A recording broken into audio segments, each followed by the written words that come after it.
আমাদের গ্রামের পাশ দিয়ে বয়ে গেছে একটি বিশাল নদী। এই নদী পার হওয়ার জন্য একমাত্র ভরসা রহিম মাঝির নৌকা। রহিম মাঝির বয়স ৫০-এর বেশি, চেহারায় সময়ের দাগ, কিন্তু মনটা এখনও শিশুর মতো কোমল। রহিম মাঝির একটি বিশেষ নিয়ম আছে।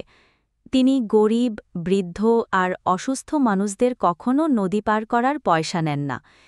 একদিন একজন ধনী ব্যবসায়ী তাকে জিজ্ঞেস করল, রহিম মাঝি, আপনি এত মানুষকে বিনামূল্যে পার করান, তাহলে আপনার আয় কিভাবে চলে? রহিম মাঝি হাসতে হাসতে উত্তর দিলেন, ভাই, আমি তো শুধু নৌকা চালাই, রিজিক দেন আল্লাহ, তিনি আমাকে দিয়ে যাচ্ছেন। ব্যবসায়ী আবার জিজ্ঞেস করল, কিন্তু আপনি তো অনেক কষ্ট করেন।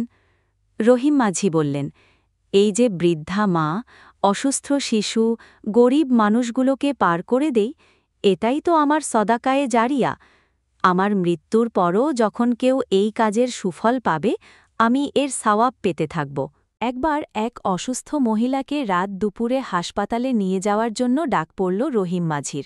ভরা বর্ষা, নদীতে স্রোত প্রচণ্ড, সবাই তাকে বারণ করল।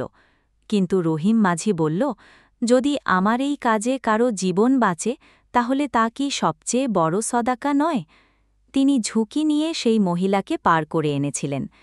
ডাক্তাররা পরে বলেছিলেন, আর দেরি হলে মহিলার জীবন বাঁচানো সম্ভব হতো না। আরেকদিন এক শিক্ষক তাকে প্রশ্ন করলেন, রহিম মাঝি, আপনি কি জানেন সদাকায়ে জারিয়া কি?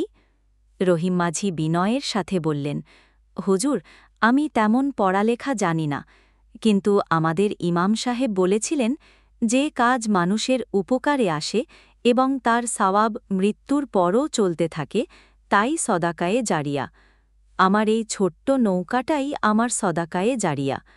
গ্রামের মানুষ আজ রহিম মাঝিকে শ্রদ্ধার চোখে দেখে।